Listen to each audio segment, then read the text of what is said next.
বর্ষা চুপ করে রইল। অতঃপর হেঁটে চলল দুজন। সমস্ত কিছু পেরিয়ে অবশেষে সম্পূর্ণ হলো বর্ষার রাদিফের বিয়ে। বর্ষাকে নিয়ে কিছুক্ষণ আগেই বাড়ি ফিরেছে নীতিরা। সারাদিনের ছোটাছুটির কারণে ক্লান্ত সে। এখনও রিসেপশন বাকি। ক্লান্ত শরীর বিছানায় এলিয়ে দিল সে। তখনই ফোন বেজে উঠল। অলস ভঙ্গিমায় উঠে ফোন নিয়ে আবার শুয়ে পড়ল। অতঃপর কল রিসিভ করে ক্লান্তি মাখা কণ্ঠে বলল, হ্যালো। বাড়ি পৌঁছেছো? আপনারা? একটু আগেই। ও। ভীষণ ক্লান্ত? হুম ঘুমাও তবে, রাখছি। হুম কি হুম? কথা বলুন, ভালো লাগছে। নাহিয়ান হাসল। সময় খুব দ্রুত যাচ্ছে, তাই না নীতি? হুম হুম সবাই তাদের মানুষকে লাইফ পার্টনার হিসেবে পেয়ে যাচ্ছে। হুম আমাদের এমন মুহূর্ত কবে আসবে? নীতি অস্পষ্ট আওয়াজে বলে উঠল। যখন আপনি চাইবেন। অস্পষ্ট হলেও নাহিয়ান বুঝেছে সবটা। ভার্সিটি শেষ করো নীতি, আমিও একটু নিজেকে ঠিকঠাকভাবে দাঁড় করাই, তারপর তোমাকে নিয়ে আসবো সম্পূর্ণ নিজের করে। নীতি হাসলো, তবে উত্তর দিল না। নীতি, হুম ভালোবাসি। হুম নাহিয়ান বুঝতে পারল নীতি ঘুমের দেশে যেতে চলেছে। হাসলো সে, তবে ফোন কাটলো না। ওভাবেই কানে রেখে শুয়ে পড়ল। কোনো কথা নেই, কেবল আস্তে ঘন নিঃশ্বাসের শব্দ। কিছু মুহূর্ত বার্তাহীন হয়েও সুন্দর হয়, তাই না? আট পরে পরা কাঁচা হলুদ রঙের শাড়িটা হালকা উঁচু করে সিঁড়ি বেয়ে উঠে ঘরে আসলো নীতি। গালে হলুদ মুছতে নিয়েও মুছল না সে। নাহিয়ান ফোন দিবে বলেছে, হয়তো দেখবে ওকে। হাসলো নীতি। দরজা আটকে বিছানায় ফোন হাতে নিয়ে বসলো সে। অপেক্ষা করতে লাগলো তার ফোনের। সেই সাথে ভাবলে লাগলো পেরিয়ে যাওয়া সময়ের কথা। ইস, দেখতে দেখতে কতটা সময় কেটে গিয়েছে। তার পড়াশোনা শেষ, নাহিয়ানও এখন সেটেল হয়ে গিয়েছে। ব্যাস, সবশেষে শুরু তাদেরও বিবাহ অভিযান। ভাবনার মাঝেই ফোন বেজে উঠল তার। নাহিয়ান কল দিয়েছে। নাম্বারে কল দিলেন যে? ভিডিও কল যখন দেবেন না, আমাকে কেন বললেন চেঞ্জ না করতে? বারান্দায় আসো। নীতি অবাক হয়ে জিজ্ঞেস করলো, বারান্দায় কেন? আপনি কি বাই এনি চান্স নিচে? নাহিয়ান হাসলো। নীতি এক মুহূর্ত অপেক্ষা না করে দৌড়ে বারান্দায় গেল। ও রুমের বারান্দা থেকে বাড়ির পিছনের রাস্তাটা দেখা যায়। সেই রাস্তায় ফোন কানে নাহিয়ান দাঁড়িয়ে আছে। সাদা রঙের পাঞ্জাবি পরিহিত সে। হলুদ কোথায় আপনার? এতটা রাস্তা আসবো, হলুদ নিয়ে আসবো নাকি? আমারটাও, তাও ওঠানো উচিত। একটু থাকুক, দেখি। কি দেখবেন? আমার হবু অর্ধাঙ্গিনীকে। নীতি হাসলো। কাল বিয়ে, আর আজ এখানে আপনি? কত বাজে স্যার। বিয়ের আগে শেষ দেখা করতে আসলাম। শেষ দেখা কেন? বারে, কাল নীতির বিয়ে না, বিয়ের পর বিবাহিত নারীকে দেখতে আসবো নাকি? এমনভাবে বলছেন বিয়ে যেন অন্য পুরুষের সাথে। হ্যাঁ, আপনার বিয়ে, আপনার অনুভবের সাথে। আমি বেচারা নাহিয়ান এখন আপনার বিয়ে দেখব। নীতি হেসে বলল। আপনারও তো বিয়ে, প্রিয়র সাথে। নাহিয়ানও হাসলো। এই একটু দাঁড়ান তো, আসছি। কোথায় যাচ্ছ? রাখুন, আসছি। আসছো মানে কোথায় আসছো? হ্যালো। নীতি ফোন কেটে দিয়েছে। নাহিয়ান অস্থিরভাবে পায়চারি করতে লাগলো। এই নীতি করবেটা কি? বেশ কিছুক্ষণ পর কিছু পড়ার শব্দে সেদিকে তাকালো সে। নীতি দেওয়ালের উপরে, নিচেই তার জুতো পড়ে আছে, যেগুলো সে ফেলেছে। চোখ বড় বড় করে তাকালো ও। দ্রুত পায়ে সেখানে গেল। কি করছো তুমি? নীতি শাড়ি সামলে কোনো মতে পা দেওয়ালের এদিকে আনলো। নামার চেষ্টা করে বলল, কথা না বলে সাহায্য করুন। বলেই নিজের সাইড ব্যাগ নাহিয়ানের হাতে ধরিয়ে দিল। আরে হাসছো কেন? রাত হয়েছে। সাহায্য করবেন নাকি লাভ দিব? উঠেছো কি করে? যেমনি উঠি, আপনি নামান আমায়। উফ, হাত দাও। নীতি নাহিয়ানের সাহায্য নিয়ে অবশেষে নিচে নামলো। অতঃপর ওর হাত থেকে ব্যাগটা নিয়ে নিল, পায়ের জুতো জোড়া পরে নিল। বড় বড় নিঃশ্বাস নিয়ে বলল, বাবা, কত কষ্ট। করতে কে বলেছে? আমি। চলুন। বলেই হাত ধরে টানতে শুরু করলো। কোথায়? পালাবো। পালাবো কেন? বিয়ে তো হচ্ছেই। উফ, এত প্রশ্ন করা শিখলেন কবে থেকে? চলুন। কি শুরু করলে নীতি? নীতি নাহিয়ানের চোখে চোখ রেখে বলল। বিয়ের আগে লাস্ট ডেটে যাচ্ছি। বলেই নাহিয়ানকে নিয়ে এগিয়ে চলল সে। একটু দূরেই চায়ের টং ছিল। রাত আনুমানিক 1টা। দোকানদার সবেই দোকান বন্ধ করতে যাচ্ছিল। নীতি এক প্রকার ছুটে গিয়েই বলল, মামা 2টা চা দিন। দোকানদার বিস্মিত দৃষ্টিতে কিছুক্ষণ তাকিয়ে রইল। দিন না, 5 টাকা বাড়িয়ে দেব। তিনি কিছু না বলে চা বানানো শুরু করলেন। নীতি আর নাহিয়ান বেঞ্চে বসলো। এটা তোমার ডেট? চায়ের ডেট। নাহিয়ান হাসলো। তো ম্যাম, ডেটে এখন কি নিয়ে গল্প করবেন? কি নিয়ে গল্প করব বলতে? ডেটে আসে মানুষ একে অপরকে জানার জন্য। এখন বলো, আমাকে কিভাবে জানবে? মানে জানার কি কিছু বাকি আছে? ডেট যে সবসময় জানার জন্যই হতে হবে এমন কথা কোথাও লেখা আছে নাকি? চলুন আজ গল্প স্মৃতিচারণ করি। স্মৃতিচারণ? শুরু থেকে সবটা। নাহিয়া নীতির মুখ পানে তাকালো। নীতি হাসলো। সেই হাসি দেখে তার মুখেও হাসি ফুটলো। দুইজনার দৃষ্টি বিনিময় হতে লাগলো। নীতি বলে উঠল, অনলাইন প্ল্যাটফর্ম। প্রিয় আর অনুভব। দুষ্টু মিষ্টি কথন। হঠাৎ গড়ল প্রেম ভুবন। চলছিল অনুভূতিদের মেলা। হুট করেই হারালো সে অবেলায়। কেটে গেল অনেকটা সময়। অবশেষে আসলো নতুন একদিন। আলাপ হলো আমাদের। শুরুটা ছিল আজব। গিটার ভাঙা, চুল টানা, কারণে অকারণে ঝগড়া করা। হুট করেই বন্ধু হওয়া। হঠাৎ করেই হলো ঝগড়া। শুরু হলো অনুভূতি এড়িয়ে চলার চেষ্টা। অবশেষে অনুভব আর প্রিয় পেল একে অপরের খোঁজ। ছন্দে সাজলো আবার সেই মিষ্টি তাদের কথন। অতঃপর হলো তাদের আলাপ প্রিয় অনুভব হিসাবে। চমকিয়েছিল তারা। থমকে ছিল প্রহর। শহর ঘোরা হয়নি তাদের সেদিন। কিন্তু সাময়িক বিচ্ছেদ চলেছিল কদিন। একটা সময় সব ঠিক হলো, বুঝলো একে অপরকে। সেই থেকেই রয়েছে তারা এক অনুভূতির সম্পর্কে। অতঃপর তাদের বিরহের সমাপ্তি। পরিশেষে প্রিয় অনুভবের কথন ও অনুভূতি পেল তাদের পূর্ণতার প্রাপ্তি। হাসলো দুজন। সত্যি পূর্ণতা পেতে চলেছে আমাদের গল্প। খুশি তুমি প্রিয়? ভীষণ খুশি। কথার মাঝেই চা দিয়ে গেল ওদের। চায়ের চুমুক দিতে দিতেই নীতি বলল, একটা জিনিস দেখানোর ছিল। কি? চায়ের কাপ সাইডে রেখে নিজের ব্যাগ থেকে একটা ডায়েরি বের করলো।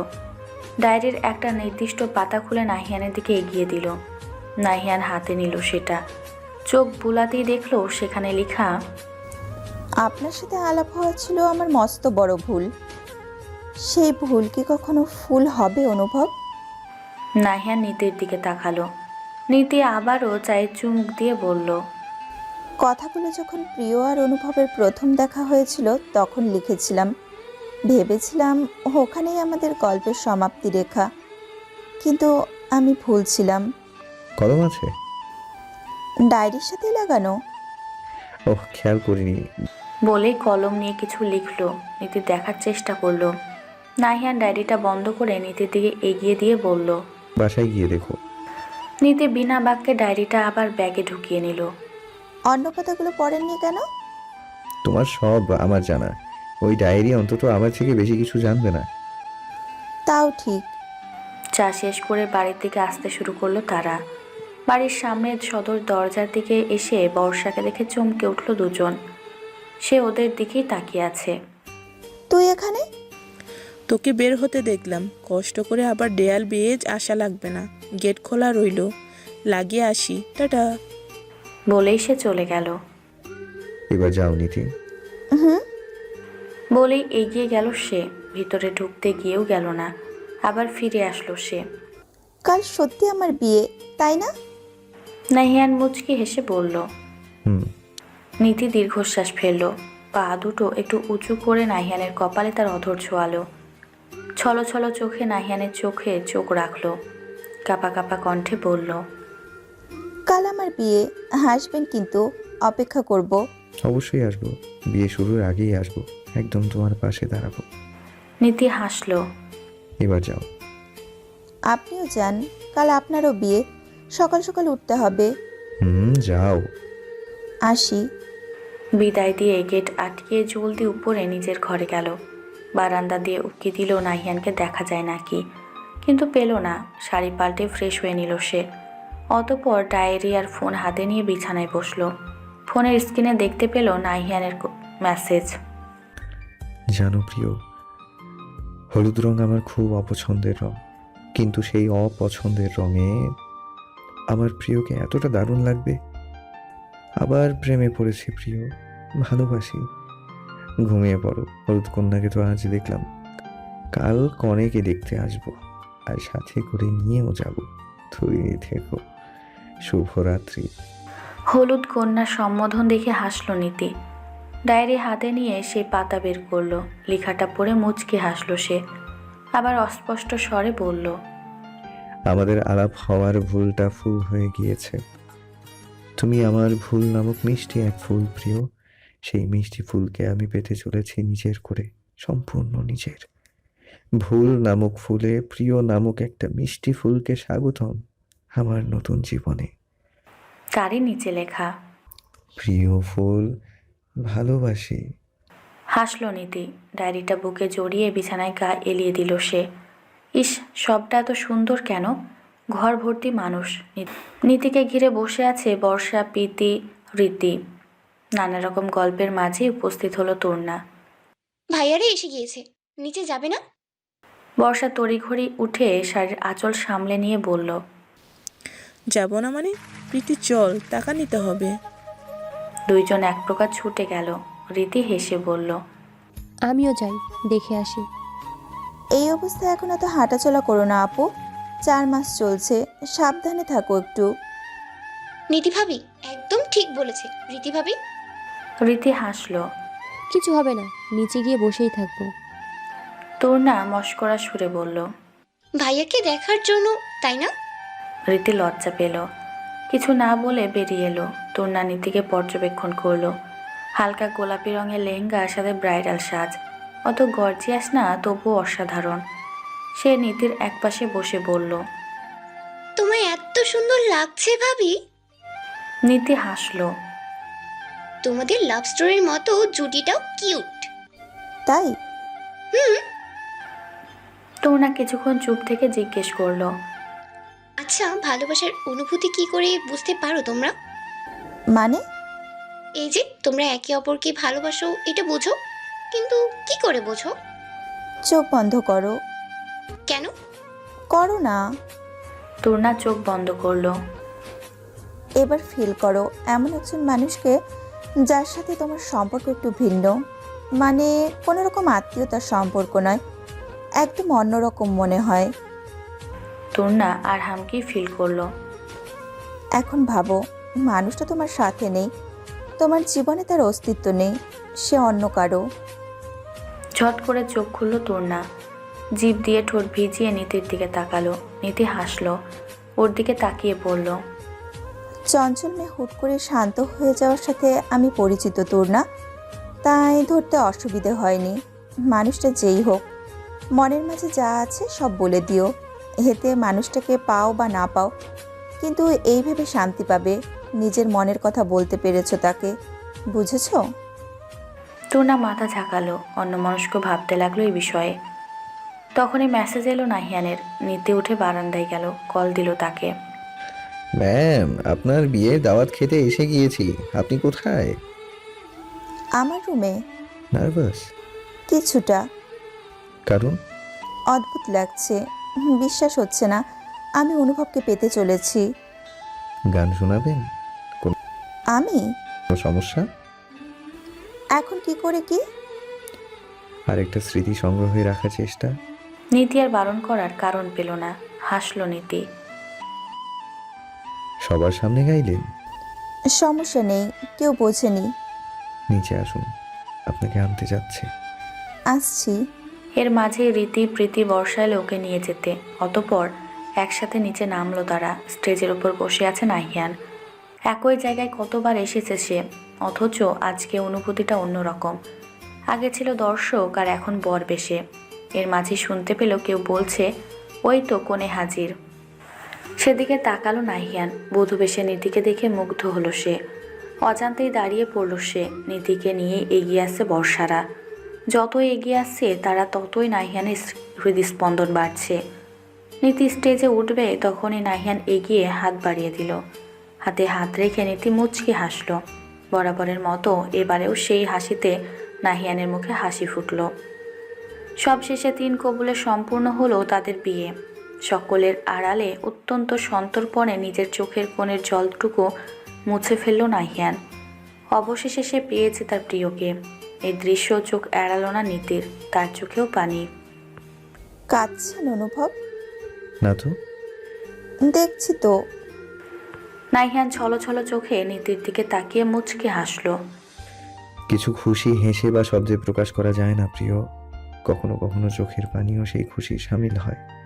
নীতি নিশ্চুপ হয়ে তাকিয়ে রইল ওর পানে। তাকে দেখলেই বোঝা যাচ্ছে কতটা খুশি সে। তবুও প্রিয় মানুষকে নিজের করে পাওয়ার অনুভূতি কি শব্দ দ্বারা ব্যাখ্যা করা সম্ভব? একদম সম্ভব না। হাসল নীতি। নাহিয়ানের হাতে হাত রাখল সে। সেও খুশি, ভীষণ খুশি।